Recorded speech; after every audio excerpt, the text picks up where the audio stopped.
മറക്കുക, ഓർക്കുക. പരസ്പര വിരുദ്ധങ്ങളായ രണ്ട് ക്രിയകളാണ് നമ്മുടെ മുമ്പിൽ ഇന്നുള്ളത്. ജീവിതം വിജയകരവും സന്തോഷകരവുമാക്കുന്നതിന് ഇവ രണ്ടും ആവശ്യമാണ്. ചിലതൊക്കെ നമ്മൾ മറക്കണം, ചിലതൊക്കെ ഓർക്കണം. മറക്കേണ്ട കാര്യങ്ങളെപ്പറ്റി ആദ്യം ചിന്തിക്കാം.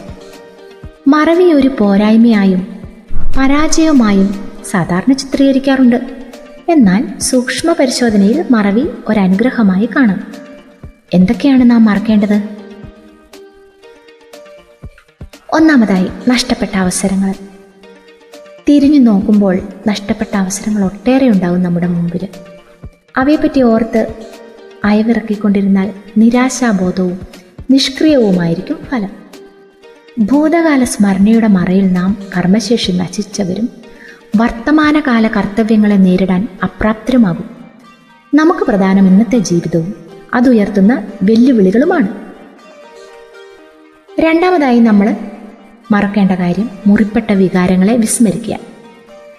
കുടുംബ ബന്ധങ്ങളിലും സാമൂഹ്യ ബന്ധങ്ങളിലും സന്തോഷകരമല്ലാത്ത പല രംഗങ്ങളും ലജ്ജയും സങ്കടവും തോന്നത്തക്ക സംഭവങ്ങളും കണ്ടെത്തിയെന്ന് വരാം. അവയുടെ അയവിറക്കൽ ഒരിക്കലും ആശാസ്യമല്ല. ശിശുക്കളിൽ നിന്ന് നമുക്ക് പഠിക്കാം. അവർ ഇന്ന് തമ്മിൽ വഴക്കിടും, പക്ഷെ അവർ അടുത്ത സമയം മുതൽ വളരെ സൗഹൃദത്തിലുമാകും. യേശുക്രിസ്തു പറഞ്ഞു, നിങ്ങൾ ശിശുക്കളെ പോലെ ആയിത്തീരണമെന്ന്. ചിലർ പറയും, ഞാൻ ക്ഷമിക്കാം പക്ഷെ മറക്കുകയില്ല. അങ്ങനെയുള്ളത് ആത്മാർത്ഥമായ ക്ഷമയാണോ? അല്ല. ഇനി നാം ഓർത്തിരിക്കേണ്ട രണ്ട് പ്രധാന കാര്യങ്ങൾ ശ്രദ്ധയിൽ വരുത്താം. ഒന്ന്, പരാജയ കാരണങ്ങൾ.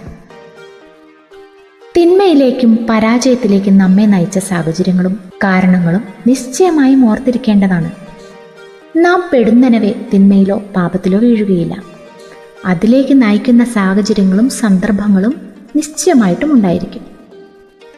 ഒരാൾക്ക് പരാജയ കാരണമായി തീരുന്ന സാഹചര്യം വേറൊരാൾക്ക് അങ്ങനെ ആകണമെന്നില്ല. മദ്യപാനത്തിലേക്ക് നയിക്കുന്ന സാഹചര്യം കൂട്ടുകെട്ടാണ്. അതുകൊണ്ട് തെറ്റിലേക്ക് നയിക്കുന്ന സാഹചര്യങ്ങൾ ഓർത്തിരിക്കുക. അപ്പോൾ കൂടുതൽ കരുതലെടുക്കാൻ സാധിക്കും. അങ്ങനെയുള്ള സാഹചര്യങ്ങൾ ഏതു തരത്തിലുള്ള വായനകൾ, ദൃശ്യങ്ങൾ പാപകാരണമായി തീരുന്നു എന്ന് ഓർക്കുക. രണ്ടാമതായി, ദൈവത്തിൻ്റെ അനുഗ്രഹങ്ങൾ നമ്മൾ ഓർത്തിരിക്കണം. അനുദിനം നമ്മുടെ എല്ലാ കർമ്മവേദികളിലും ദൈവം ചെയ്തു തരുന്ന അനുഗ്രഹങ്ങളെ ഓർക്കുക. നിരാശയെയും സന്ദേഹത്തെയും അതിജീവിക്കാൻ പര്യാപ്തമാണ് അത്തരം അനുസ്മരണങ്ങൾ. സങ്കീർത്തകൻ പറയുന്നു, എൻ മനമേ കർത്താവിനെ വാഴ്ത്തുക, അവിടുത്തെ ഉപകാരങ്ങൾ ഒന്നും മറക്കരുത്. മറ്റൊരിടത്ത് പറയുന്നു, കർത്താവ് എനിക്ക് ചെയ്ത സകല ഉപകാരങ്ങൾക്കും ഞാൻ എന്തു പകരം കൊടുക്കും? ദൈവം നമുക്ക് വ്യക്തിപരമായും കുടുംബമായും മറ്റും ചെയ്തു തരുന്ന നന്മകളും കൃപകളും എത്ര അവർണ്ണമാണ്. ശാരീരികവും മാനസികവും ആത്മീയവുമായ അവസ്ഥയിൽ എത്രയധികം കൃപകൾ നാം അനുഭവിക്കുന്നു.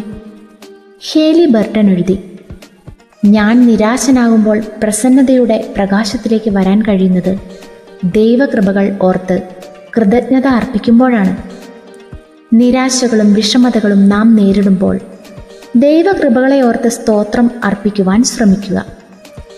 ഇല്ലാത്തവയെപ്പറ്റി പരാതിപ്പെടുകയും പിറുപിറുക്കുകയും ചെയ്യുന്നതിന് പകരം ലഭിച്ചിട്ടുള്ള നന്മകൾക്ക് വേണ്ടി കൃതജ്ഞത അർപ്പിക്കുക. കോറി ടെൻ ബൂൺ എഴുതിയ ഒരു പ്രസ്താവന ശ്രദ്ധിക്കുക. I grumbled I had no shoes until I saw someone with no feet. കാലില്ലാത്ത ഒരാളെ കാണുന്നതുവരെ എൻ്റെ പരാതി എനിക്ക് ഷൂസ് ഇല്ലെന്നായിരുന്നു. എന്താല്ലേ? അപ്പോൾ ഓർക്കുവാനും മറക്കുവാനും നമുക്ക് കഴിയുന്നത് വലിയൊരു കൃപയാണ്.